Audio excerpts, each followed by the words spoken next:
started. I'll go ahead and share my screen if there's nothing else. Excellent. Go ahead.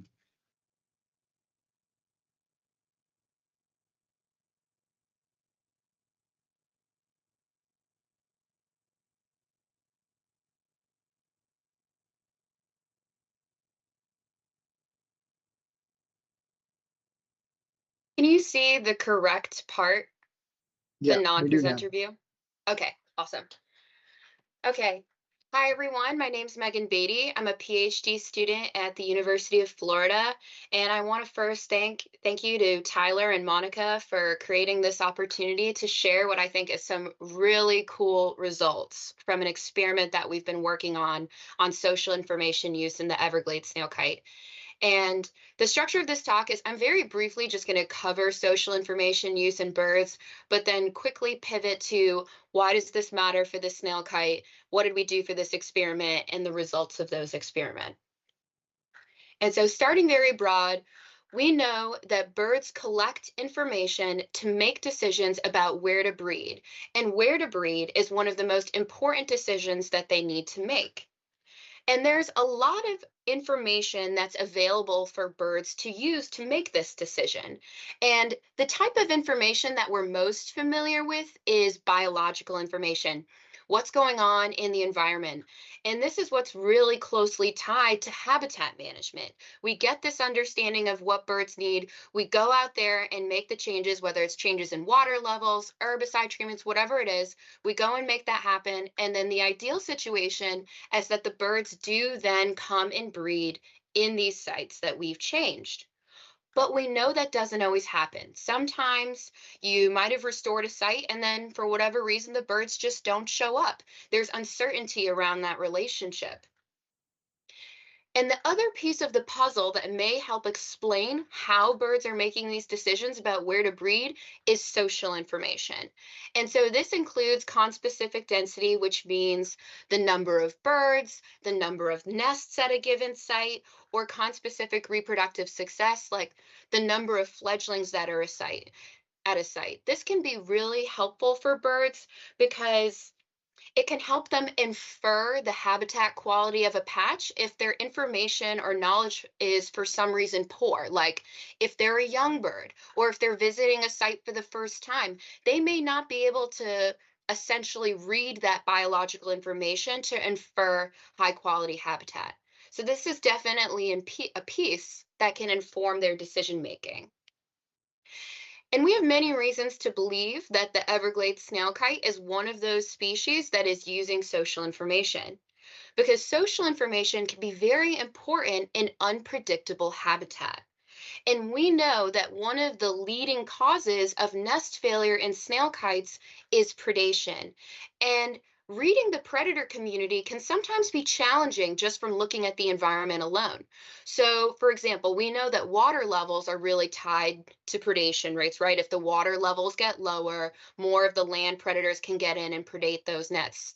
And so snail kites can probably read into that to some degree, but if you think about something like a great horned owl, if they're if they're observing the environment, information that's available to them, they may not be able to infer the habitat quality correctly. But if they look at something like the number of fledglings in the site, that's going to give them a really good read on how successful that site was that year. Another reason that they might be using social information is that they nest in a number of different substrates. So they might be born in, or they might come from a site that is mostly cattail or mostly willow, or perhaps some of them nest in palm trees, right?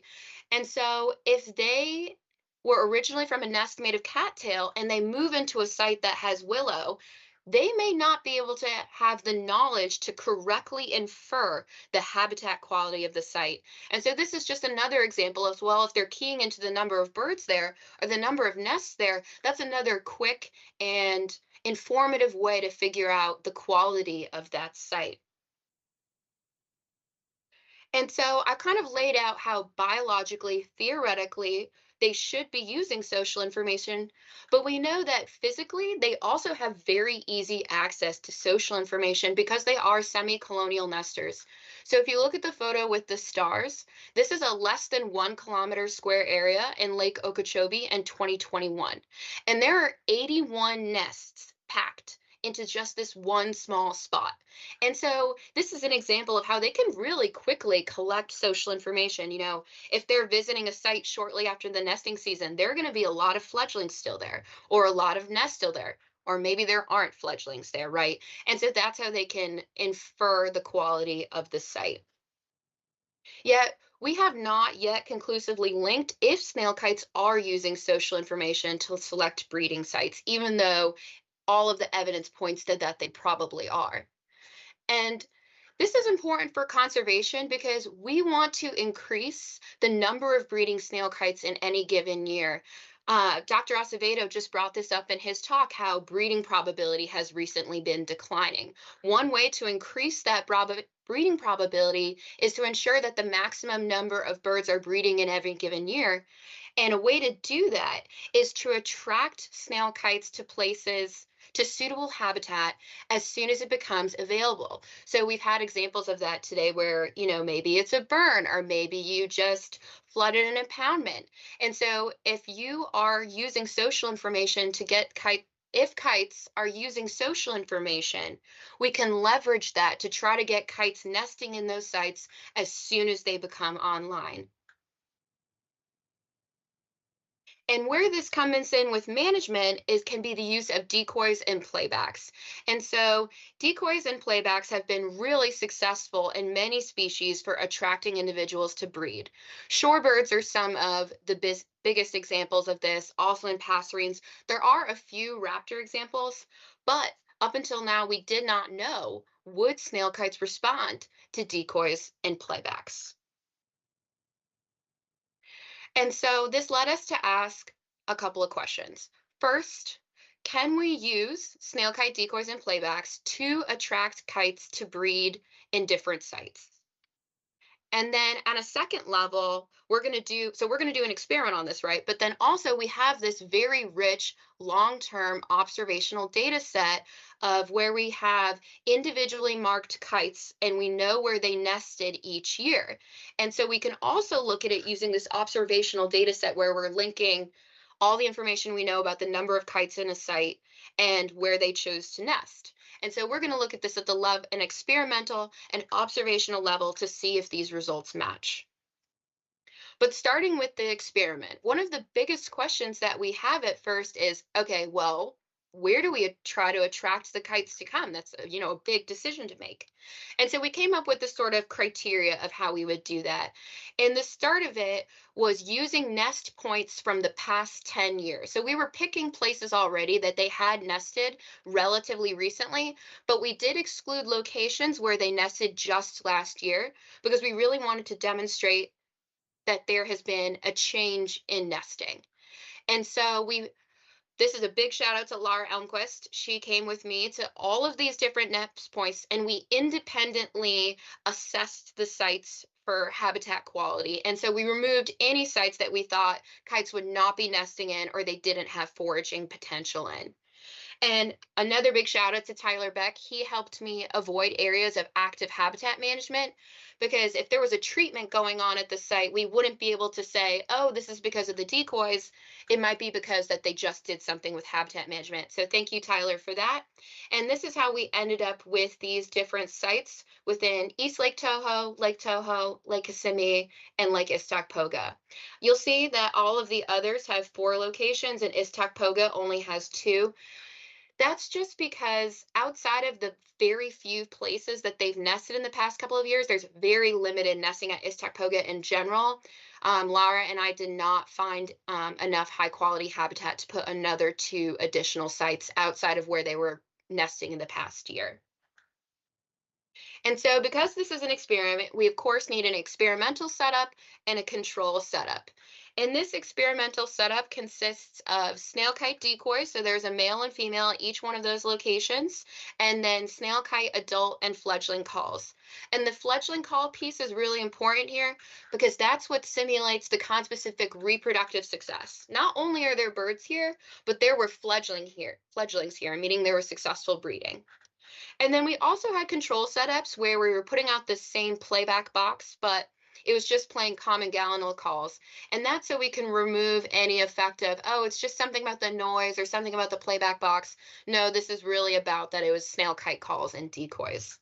And we played 1 minute of calls with 4 minutes of silence for 12 hours a day, roughly from 7 a.m. to 7 p.m. And I'll go in a little bit more about when we did this. But I just wanted to share how we made these snail kite decoys because it was just this really cool collaborative process where we worked with a taxidermist at the Florida Museum to make this snail kite specimen. Also at the Florida Museum, they did this 3D imagery of the specimen, and then that's what we used to print these 3D decoys, and we even modified the base so that we could put it in a PVC pole to easily deploy it. So really great experience with that. And this is a little bit what it looks like in the field. So that's the playback box and the speakers playing the calls. And then we have the female kites. You can kind of see them at a distance. And so they would be set up like this. And then each week I would sort of move them around to avoid habituation. And this even fooled some of the field crew. They would be going out and they're scanning for kites, and they would see these in the distance. And then it wouldn't be until they went right up to them that they realized they were actually the decoys. And so this is just how it ended up with our control setups, which is just the Kamigalinal, and playback, which has the decoys and playbacks. And so you can see it's an even pairing of controls and experimental plots in each of these 4 sites, and they were randomly assigned. And so how we collected the data related to this. So these setups were first deployed for a month in July, and that was to just kind of get that post-breeding time when kites might be moving around and looking at different sites.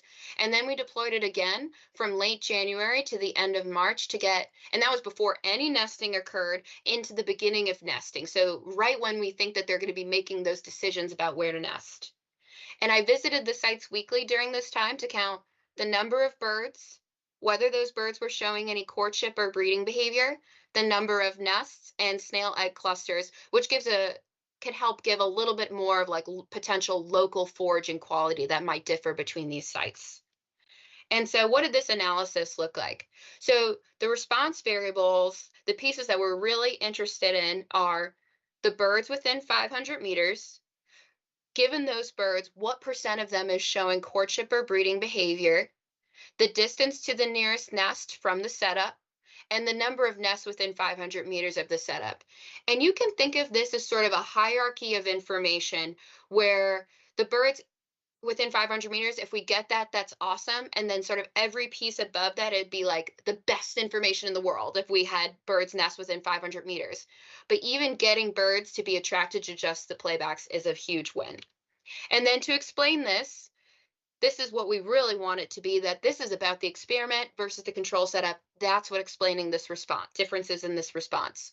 But then I also included nuisance variables like the site, the length of the survey each time, the number of nests nearby in the previous year was really important as a predictor for this, and then that snail egg cluster density. And so I'm going to go through each one of those response variables and show the results for the playback, that experiment, versus the control. And this first one is the number of snail kites we recorded within 500 meters, accounting for all those other nuisance variables. And so this one was a success. We did in fact find that we were seeing more snail kites on average at those experimental setups relative to the controls, meaning that they were keying in on this social information and were attracted to areas where we were putting out these setups. Huge win there. And then the next tier of that information is, given those birds, what percent of them are showing any courtship or breeding behavior? We did in fact find that we were finding a higher percentage of breeding or courtship exhibiting snail kites at the experiment, But I will say this was a significant but somewhat more uncertain relationship. And I think this is another one that could benefit from if we were able to do this again with greater replication. But this is a very good positive trend that we're seeing here. And then in the next tier of information, how close were each one of these setups to a nest that was initiated this year in 2024? We did not see a significant difference between the controls and playbacks. They were just as close to a nest between each one of them. But again, that's another uncertain relationship, but we didn't see a difference there. And then lastly, how many nests were within just, within that buffer, within 500 meters surrounding the setup? And again, it seemed that the number of nests, I know this looks really low. It's because many of them didn't have any nests within 500, but we did have some setups that had like 5, 6, 7 nests, but the average was pretty low, and that's why that number looks really low. And we didn't see a difference in the number of nests between the controls and playbacks. So we have some really positive trends here where we're seeing a response, but haven't quite pulled it out with the nesting.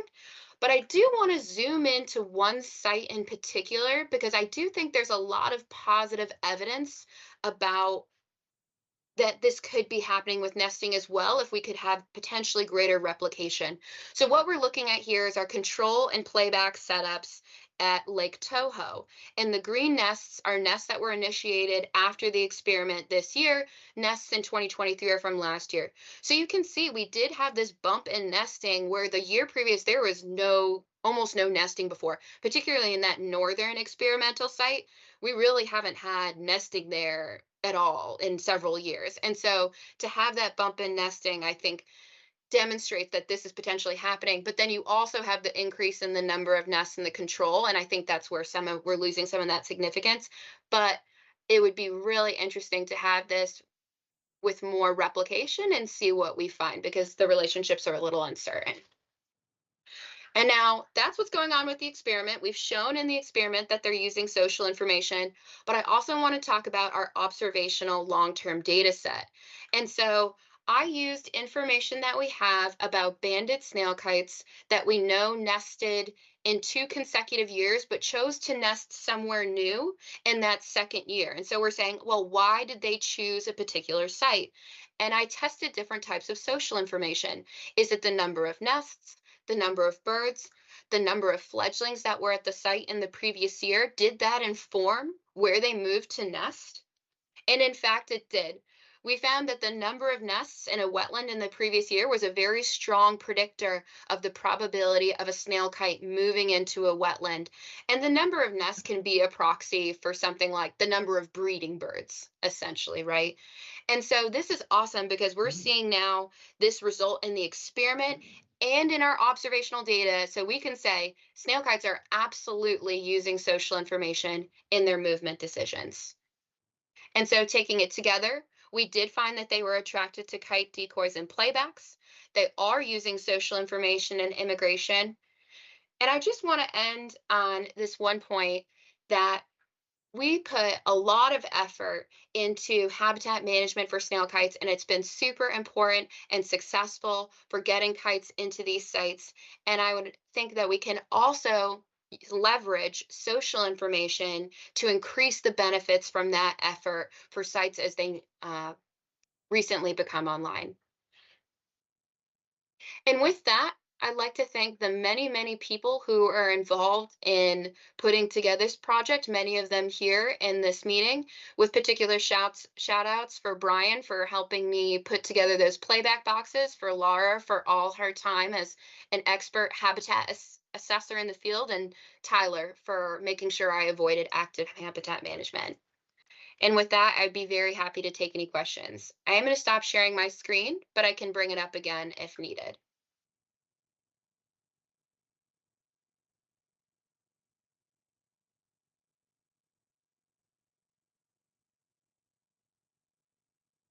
Go ahead, Ken. Very nice, Megan. It's has a lot of potential probably in a lot of different situations. We tried something similar with magnificent frigate birds in the lower keys. And one thing that makes it challenging is they don't breed till they're 8 to 10 years old. But we use decoys and playbacks, different stages of development, with similar results to yours. And we just thought there's a lot of potential here because there's only 100 pairs or so left in the US, but the Caribbean population, Western Caribbean, comes up to the US for the winter, up to Florida. But one thing that we added to the mix, I wonder if you thought about it, is building what look like recently used nests to kind of reassure birds that, in addition to the decoys, just another thing we might add to the mix. Yeah, that's interesting. I think that would be another layer that could be added. Like ideally, right, with the fledgling calls, like we're saying like, oh, this, there was reproduction that happened here. And yeah, I would be curious. It's hard to say. It's like if they're keying in, how much is it? We haven't been able to tease apart, right? How much is it the birds, the breeding birds versus the nest structures themselves? But that's a very interesting point that I mean, they can see the structures as they're soaring over, I'm sure. Best of luck. That's great. Thank you.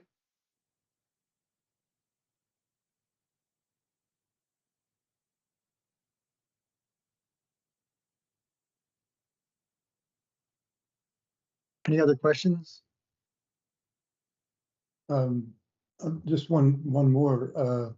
With swallowtail kites, we've had some pre-migration communal roosts. We use them for population monitoring, but some of them have been subjected to a lot of disturbance. And there are less disturbed sites not too far away with suitable vegetation. So we actually tried decoys at one of those roosts to try to move them basically within the local area, but to another set of trees. And it was incredible how quickly they respond to the roost. We had one bird dive out of the sky and land right next to a fake bird and then try to copulate with it. So there were lots of elements to the attraction, obviously, but there's potential there, moving birds from dangerous sites to safer sites. Yeah, I've thought about that a lot, and it's something we couldn't really get at here, but it would be very interesting to see if this could in fact, it's like if we had a place that we would rather kites be versus another, could we attract them to that space? And I'll let looks like Rob has a question, and then I have something else. Hi, Megan. I was just curious, just to give some context for those on the call today. How, if you were to do this in the future, how labor intensive is it? So for example, if you were putting out decoys, I mean, you can put decoys out and that's fine. And those can stay out for a period of time. We put up signposts for snail kites as well. But in terms of the playbacks, how much maintenance do those require in order to implement? Yeah, that's an excellent question.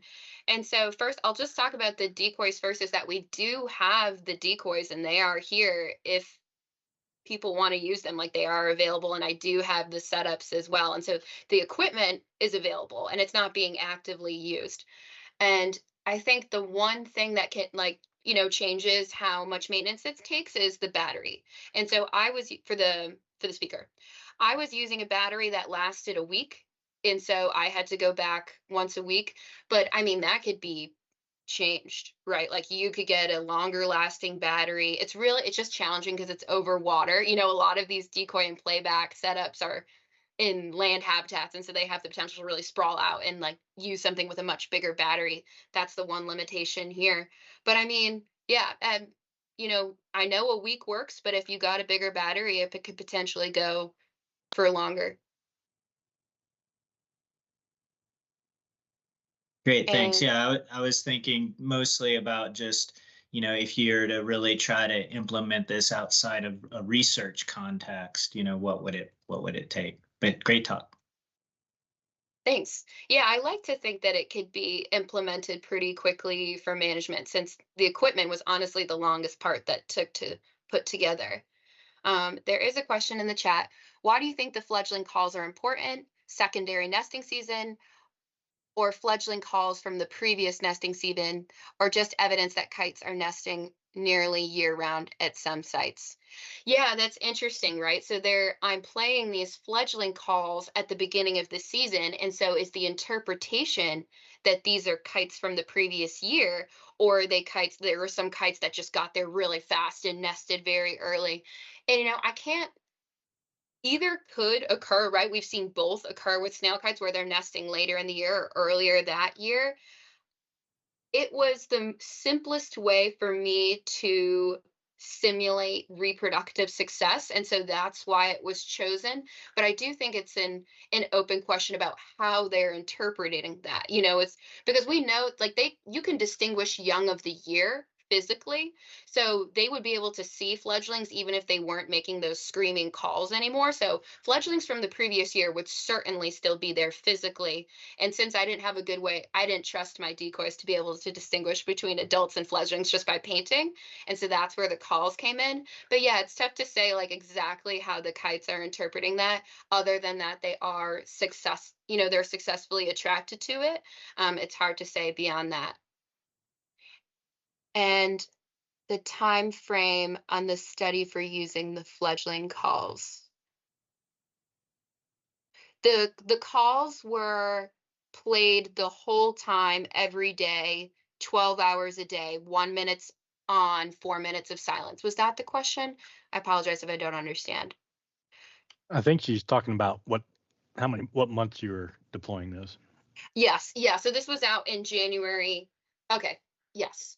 So I put out all of this for 1 month in July of 2023. And so that was supposed to be sort of a post-breeding deployment where all of the snail kites had, a lot of the snail kites had finished nesting. And we picture July as a time when they might be moving around a lot. And so that would be simulating birds and fledglings that were born from that year. And then I put it out again from January to March. And that's when they're kind of finally making those decisions about where to nest for 2024. And so in that piece, I am not able to pull apart which they were playing into more, but I will say I didn't see that many birds in July. So I don't think you need to put this out in July. So again, going back to how simple this is to do, you could probably just skip the July portion and I would just put it out right before the nesting season. And even just like, if you did it for like a month in February, I feel like that would be the peak of when you might attract snail kites in. That would be my suggestion. And a way I would love to see this used is, for example, in Lake Okeechobee, if you have multiple sites that are going to be burned or have herbicide, right? You could have one site that has decoys after the burn and one site that does not. And do you see a difference in nesting? And I think that would be if I could have a dream application of this, I think that would be one way that could be helpful. Caroline? Yeah, I was just wondering, thanks a lot for that talk. I think it's awesome. And the info is really good. And it made me wonder if you think there could be any sort of distance limitation on how far away you could attract kites, or if there'd have to be some kind of different implementation over space of how you put out decoys and sound. Yeah, that's really hard to say, because this sound, I tested it and it was only carrying for maybe 200 meters or so before you could stop hearing it. And so, yeah, but to be fair, it's interesting, like how big of a scale, it just depends, right? On the size of the wetland, like how nuclear are you trying to attract them to a spot? I think it was impressive given how, small scale the setups were, that they were attracted so strongly to it and so quickly. But I do think, the larger you make it, I would not be surprised if it was the larger the response. I would expect that to some degree to increase together. And I think but I don't know where we are in time, so I can stop now, but I just said there's one more question from Rachel, and I can type reply it.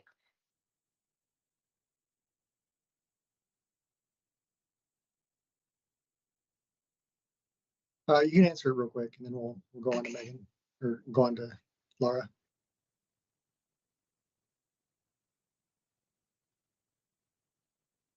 Okay, So you've compared the nesting season for those locations from July 2023, though previous presentation showed something like double nesting season.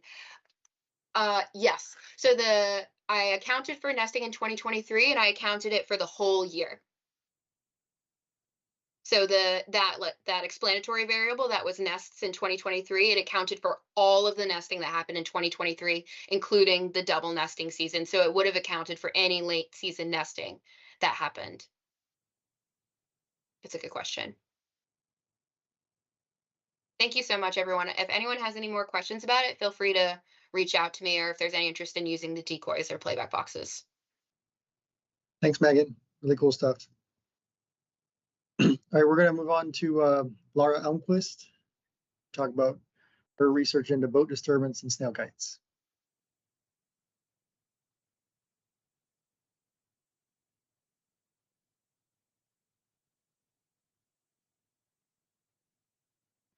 I am muted, and that's why you guys couldn't hear There me. you are. But Okay. can you hear me now? Yes, we have you. Okay, perfect. I'm going to share my screen. Okay. And I also don't use Teams that much, so I have to do a authentication. Okay, let's see if that worked.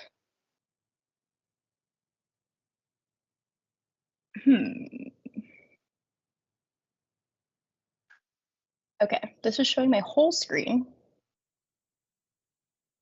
All right, how does this look for people? That looks great. All right, perfect. All right, so for those who don't know me, my name is Laura Elmquist. I am currently a master's student at UF in the Fletcher Lab, and I am super excited to talk to y'all today a little bit about my thesis research, which is looking into the impacts of boating activity on foraging and breeding snail kites.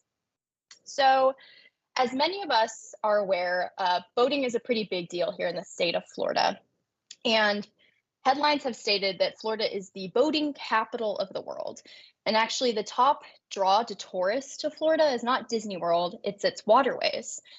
And in just 2 weeks ago, the DMV announced this license plate you can get with the boating capital of the world that's on pre-sale now. So there's a large amount of boaters across the state. And land managers are also aware of this. You know, FWC announces this benchmark of 1 million registered vessels in the state of Florida. And to show how that has changed over time, here is a figure showing the total number of vessel registrations in the state over the past 20 years. And I will say that a boat has to be registered every year, so this is not any sort of compounding effect. And with these growing numbers, it's incredibly important to manage for potentials of boat disturbance, and we want to set informed guidelines. Because for a lot of us, obviously, the conservation of a species like the snail kite is of utmost importance, but we want to make sure we're doing that in a way that's not setting up too many barriers to nature recreation, because that can create a real stigma against wildlife protection. And so what does that exactly mean for snail kites? Well, snail kites are a wetland-dependent raptor species. They are forced to interact with boaters potentially on a daily, hourly basis. And so, you know, and boat disturbance has been shown to have some negative impacts, even at the population level and at a species level. So it can restrict access. Heavier boat traffic has been shown to restrict access to feeding sites or reduce feeding rates. It's also been shown to impact survivorship via increased predation and abandonment of nest sites. So we really want to understand those impacts of boating for a species like the snail kite that not only interacts with a lot of boats, but is a species of concern. And we want to make sure that our management practices support the snail kite. Well, the good news is that we do already have some management practices in place through the use of buffer zones. Buffer zones are widely used across areas and across taxa. I'm sure a lot of us are also familiar with manatee buffer zones that have been shown to be very successful in the conservation of the manatee.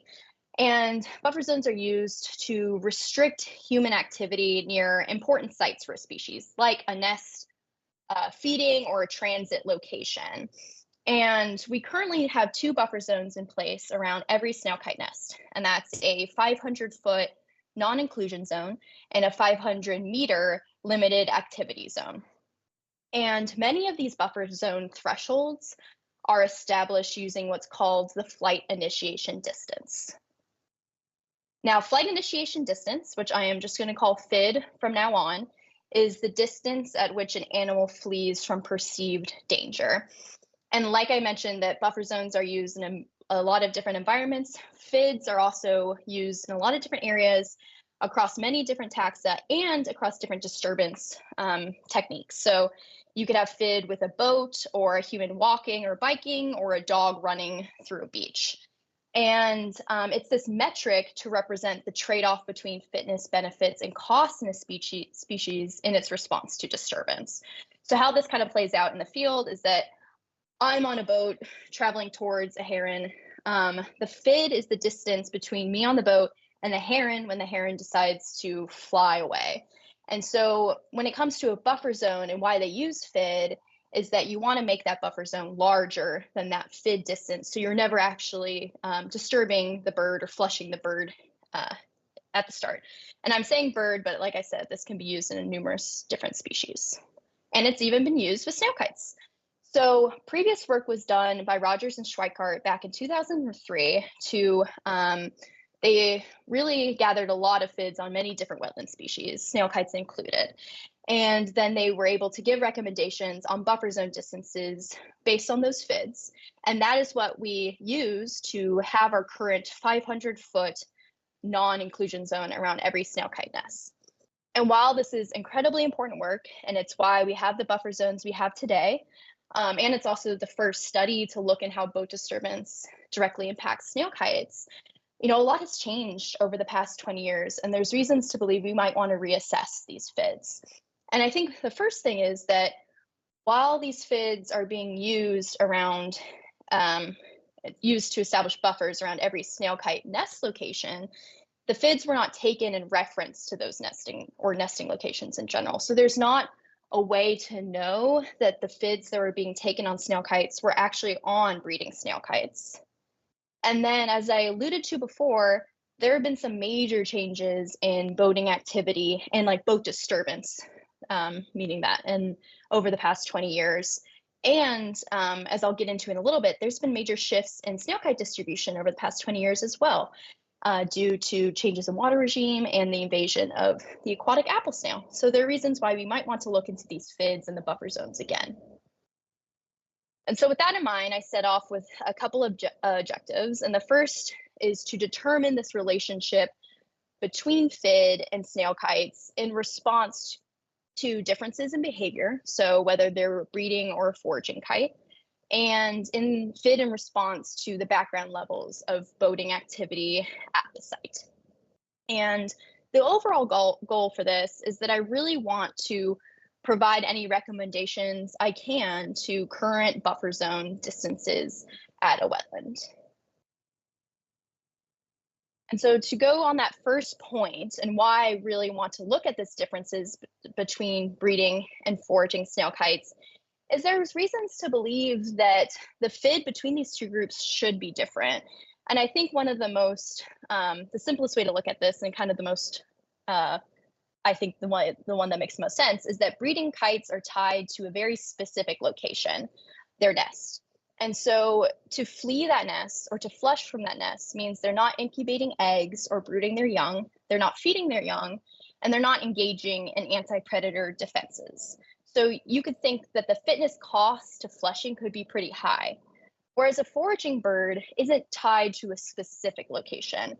It might have areas where foraging is more successful and where places where kites like to forage, but they can either pause that foraging and come back later to the same area after the disturbance has ended, or they can leave that spot and go to a different place on the wetland to continue foraging.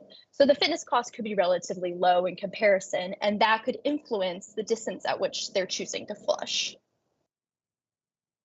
And then to go over that kind of second objective that has to do with boating activity. So I already told y'all that the boats in the state have really increased over the years, but this might actually have specific impacts to snail kite habitats. So I have a map here that is showing the historical and current foraging and breeding locations of the snail kite.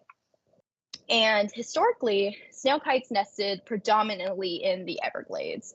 So down here, and this is just the proportion of nests given in a single year. But more recently, that has really shifted, especially in response to the invasive apple snail. So now they predominantly nest more in Okeechobee, the Kissimmee River Valley, and the St. John's Marsh area, including some peripheral sites, which are not all listed on this map. So that shift has really, it's very noticeable in recent years. And not only has that shift occurred, they're actually nesting in areas that have higher boat density. So I had our snail kite crew go out and count boats at every survey location.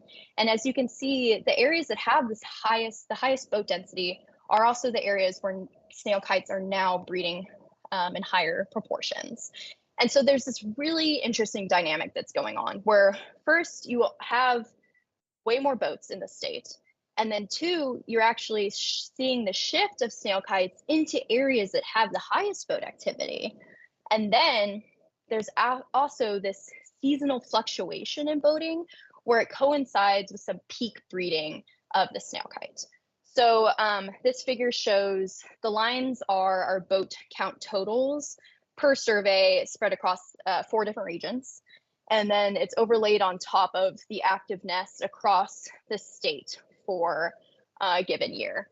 And I think this is 2023.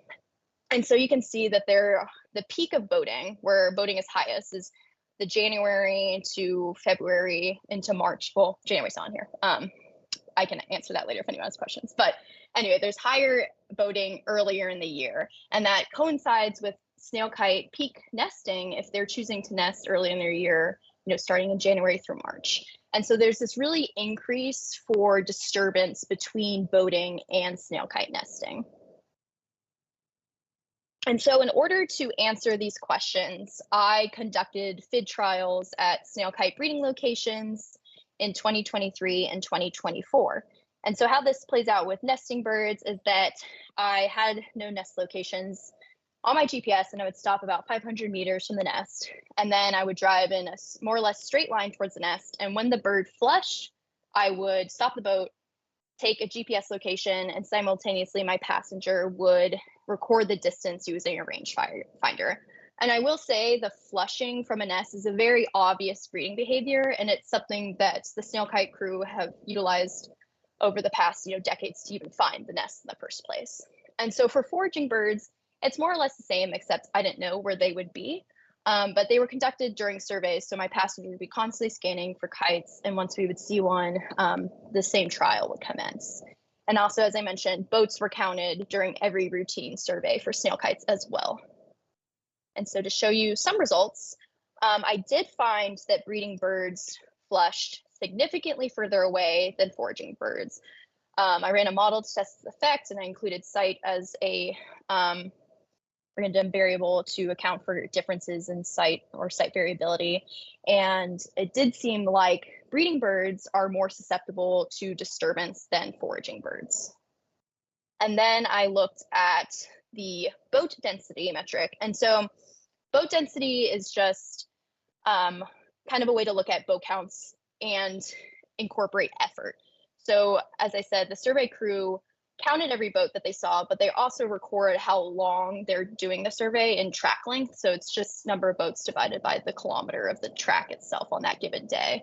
And so I did find this weak but non-significant tendency for FIDs to decline with boat density, which might suggest some sort of habituation for boating from snail kites.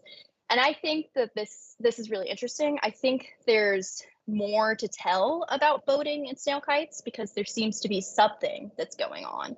And so with that in mind, I kind of wanted to go through some of the next steps in my research and what I want to look at specifically. So I think one of the interesting things is differences at the site level. This is just a figure showing mean FIDs across the different sites that I conducted these trials in. And the dashed line is about where my mean predicted FID was, which is about 52 meters. And so this is just to show there's a lot of variability across sites and across the different breeding and foraging groups. And so I think it's important to emphasize this because if we continue to use a blanket buffer zone distance, we want to make sure that it's accounting for the fact that some sites birds are flushing from a lot further away than maybe at other sites. We want to make sure those buffer zones are benefiting most, if not all, snail kites. And I think why there might be some site level differences and maybe why the boat density isn't coming out as strong as it could be is that boat density at a site level might not be fine enough. It might actually be very specific to the nesting location. And a way to look at that is maybe perhaps distance to open water. So these are just screenshots of East Lake Toho on the right and Lake Toho on the left. And the blue pins are nests from 2023. And so how I think this might play out is that nests at East Lake Toho are very close to open water. That means that a boat, and I would say the majority of boats in these wetlands are motorboats. So those boats can get really close to a nest. And I think also snail kites could perceive that threat from much further away than a kite on a nest maybe at Lake Toho, who their nests are in these more densely packed vegetation areas. And so not only could boats not, get as close as a boat at East Lake Toho, the snail kites might not be able to even perceive that risk because they can't see that motorboat approaching. So that's something else I'm going to look at. And then as a preview for future work I'm going to do, and this is really about providing insight to these buffer zone distances, is that I'm going to look at the time to return. So I put out cameras across 4 different sites and on snail kite nests, and I'm able to tell how long it actually takes the kite to resume incubation or brooding of young after a nest check. And why I think this is important is that FIDs are a really useful metric because they're really easy to get. And they do provide a great snapshot of how a species might interact or might react initially to a disturbance event. But you're not getting what those lasting consequences might be. You could think that if a kite flushes, but it takes the kite an hour to come back to its nest, that has higher fitness costs, and maybe we should change the buffer zones so we're really, incorporating that time to return into that metric. So that's what I'm hoping to do going forward. And to wrap it up, I'm really excited about this work. It's the first reassessment of snail kite FIDs since the 2003 study, and it's the first to examine these potential differences in breeding and foraging birds. And as snail kite population distribution shifts into areas with higher boat density and boat activity, there's more potential for disturbance. And I think that's really why this work is important, because there's repercussions to getting these buffer zones wrong in this changing Florida that we're experiencing. And, I went into this thesis really wanting to have an impact to management. And I'm hoping that through this work, I could give potential site-specific information to managers and, open up the conversation again about buffer zone distances. So there's tons of people to thank, especially Rob, my advisor, and especially the kite crew, Megan, Brian, and Caroline, who have helped me a lot through these years, and especially the 2020, every snail kite crew really, who's out there every day doing the on-the-ground work. And then also a special shout out to FWC and Tyler Beck for help providing cameras for the time to return element. And with that, I will take any questions.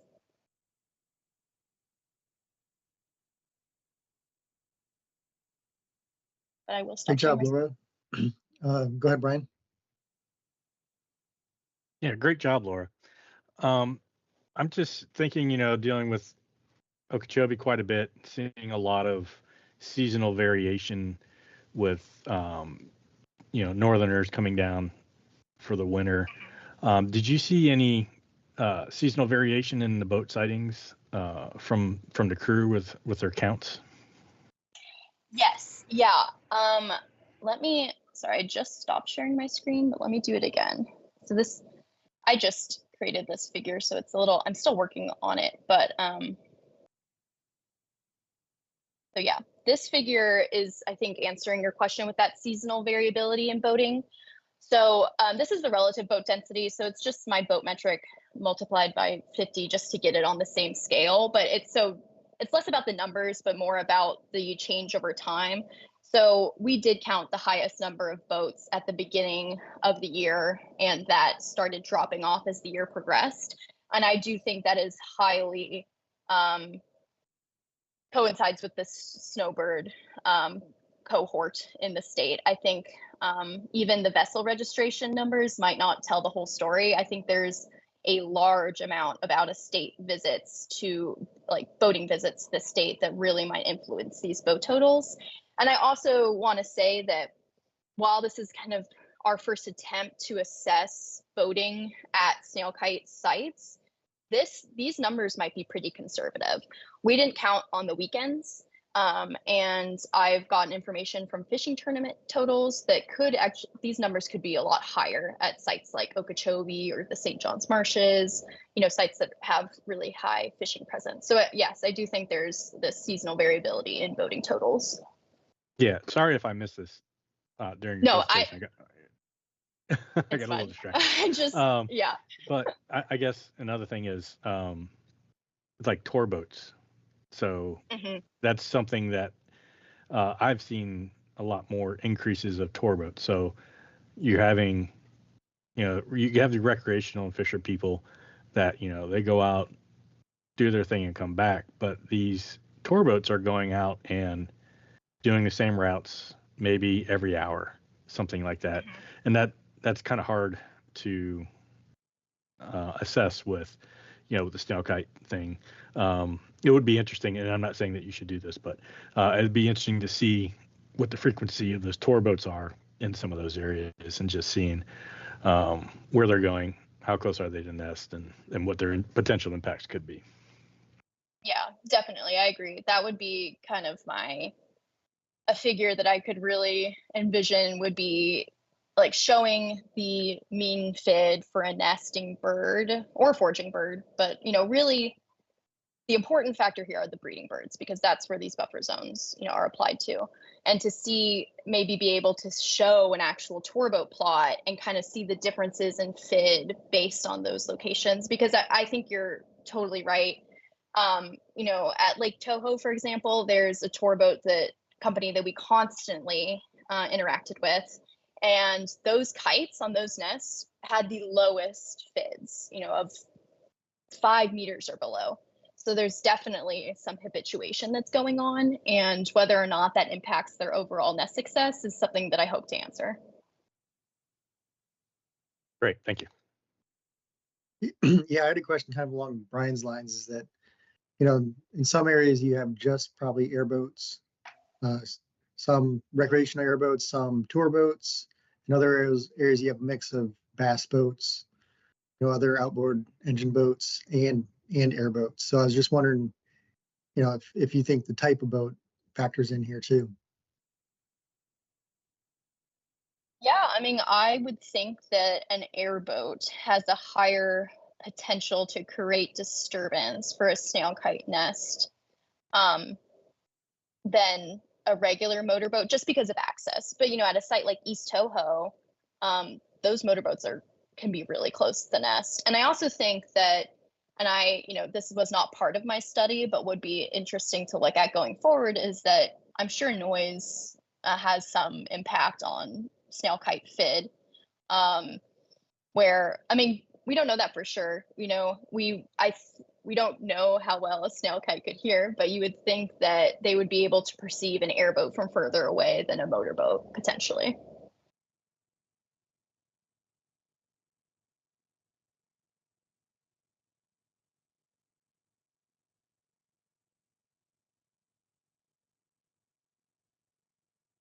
And if anyone knows of fishing tournament information or access to tour boat tracks, please reach out. That would be very helpful.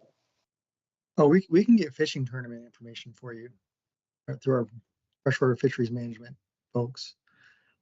Okay. Yeah, especially on Okeechobee and in the Kissimmee chain. Yeah. Any other questions or comments?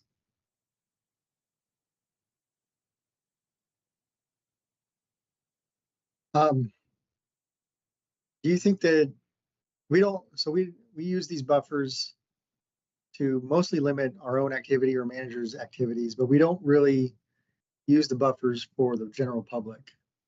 And we've kind of shifted to a strategy of just not letting them know where kites are nesting. We use signage some places, but do you think this points to maybe a need for some kind of enforcement on the general public, or is the not letting them know maybe the better strategy? Yeah, that's a really great question, and one that I've thought of a ton through the years, even when I was on the Snail Kite crew and thinking about signage. I think that's really how to answer that question, is to look at signage specifically, because I think that would be the real way to disseminate that information to the public, is through signs on the actual locations where they're going. So there might be a way to set up signage and have a camera, or set up signage and utilize the passive acoustic monitoring. But I think that would be the route to answer that question, in my opinion. And just talking to people. I mean, I talk to a ton of people at boat ramps about disturbance, and I talk to tour boat people all the time, and they're always, I mean, maybe except for one tour boat, they're always really willing to hear about that. But I do think it's a question that needs to be thought of more as we're just continuing to see increased boaters in this state. And Rebecca Trudeau had a question. Aren't most tour boat concessions operated through whoever owns or controls the public boat ramps that they use? I think that's true in the Upper St. John's, but not in like the Kissimmee Chain or Lake Okeechobee. They can kind of operate. There are some restrictions on them in the Kissimmee Chain, but on Lake Okeechobee, there really isn't many tours on Lake Okeechobee, but there's not many restrictions. In the Kissimmee Chain, I think they have to be registered, and they have to have a individual rudder numbers, but I think that's it. Yeah, there's very few restrictions in the water conservation areas. Go ahead, Ollie.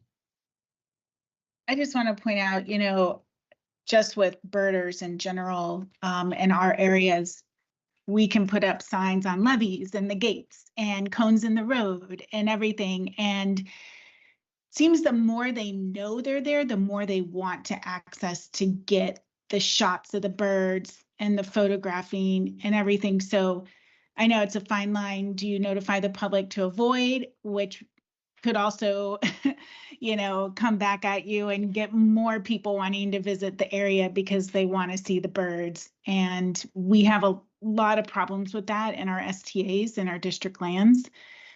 Just the public ignoring the buffers, ignoring access and closed levee signs and things, and just walking right past it.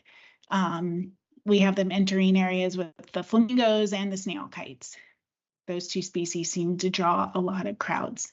So just think about that when you're thinking about whether to share information to the public or not, because you may draw people in. And, birders mean well, but sometimes birders can be the most impactful because they're walking down our levees. They're not allowed to drive in. They're outside walking around, which really seems to disturb the birds rather than being in a car and right next to them.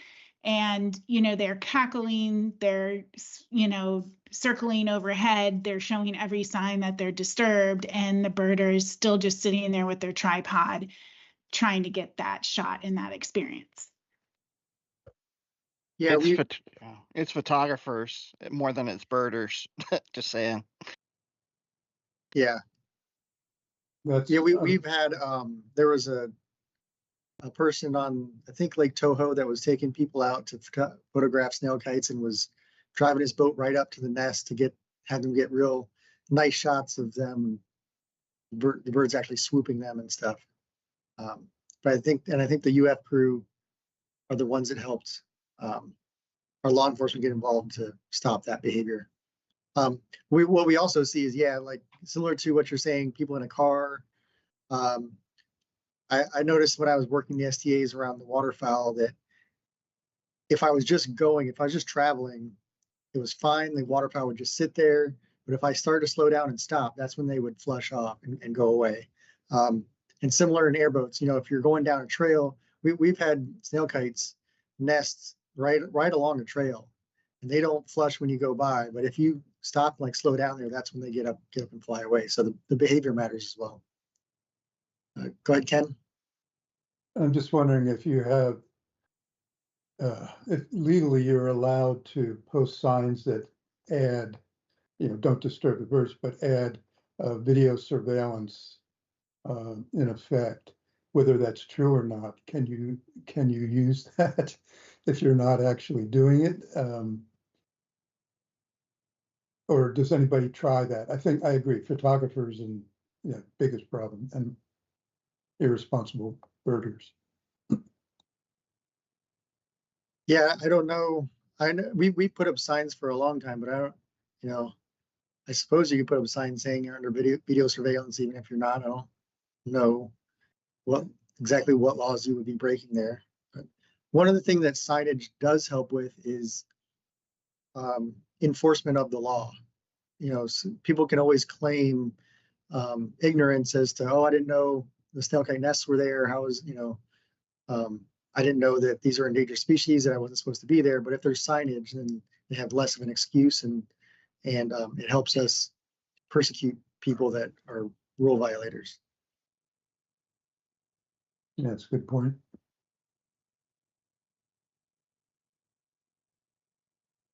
Yeah, and I think Any there's other- something to be said about having signs at the ramp versus on the lake or both. You know, we put the signs at the nest level, and that's, to me, that's more of a signal to people that are aware of snail kites, like tour boat people, even though they should have, a lot of them have the nest locations on hand. But if you put a sign on a nest, near a nest, then people might drive up to look at it, right? So I think it's kind of, that's important to also think about, is where to place these signs to be the most effective. And I also think Alyssa in the chat made a really good point about, you know, how many people are available to enforce this, even if there were signs. And so I think that's kind of why I really excited about my research, because I want to answer in the first, you know, in the original thought, is this even, how necessary is this? So that's what I'm hoping to answer. Yeah, that's important. Yeah, we used to have signs that said, you know, snail kite nesting, stay back. And then in a little tiny sticker in small writing, it said, stay back 500 feet from this sign. But you had to be 10 feet away from the sign to read, to stay back 500 feet on it. Yeah. All right, we're a little past 2 o'clock, the time where this meeting was supposed to end. And I want to let you guys get going to any other obligations you might have. Again, anybody here that may have been forwarded the meeting invite that would like to continue getting information about the Snail Kite Coordinating Committee meetings, please send me an email. My email is in the chat, so I'll add you to the distribution list, and you'll get notified of when these meetings are coming up next. I want to thank all the presenters for providing all their information. I think it was some really good conversations today. And with that, I'll let everybody go. Thanks, everybody. Thanks, Tyler. Thanks, Monica. Thanks, everybody. Thanks, everyone. Thanks, everyone. Thanks. Cheers. Thank you. Thanks, Bye, all. everyone. Great job. Bye.